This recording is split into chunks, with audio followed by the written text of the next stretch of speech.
మా అమ్మ పండగ పనులు చేస్తుంది. ఆ తవ్వకాల్లో ఇంకొక ఆనిముత్యం బయటపడింది. అదే ఈ డబ్బా.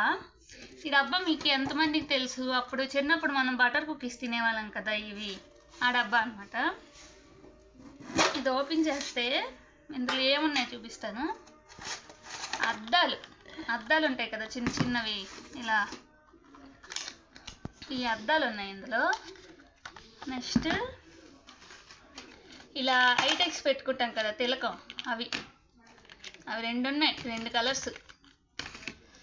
నెక్స్ట్ ఇది ఏంటంటే పెయింట్ ఎందుకు ఎందులో ఉందో నాకు తెలియదు కానీ ఉంది. నెక్స్ట్ గ్లాస్ సీసాలో పారాని జాగ్రత్త దాచుకుంది. ఇంకా ఇది కాటుక చూసారా, ఇంకా పారాని లాస్ట్కి ఇందులో ఒక చిన్న భగవద్గీత బుక్ దాచుకుంది. ఎందుకు దాచుకుందో నాకు తెలీదు కానీ చాలా బాగుంది ఈ బుక్. చిన్నగా పాకెట్లో అనమాట, ఇలా పెట్టుకోవచ్చు. ఇవన్నీ శ్లోకాలు నేర్చుకోవచ్చు ఇలాగా. ఎంత బాగుందో కదా. మరి మీ పేరెంట్స్ కూడా ఇంతేనా? ఇలా ఏమైనా దాచుకుని ఉన్నాయా? కామెంట్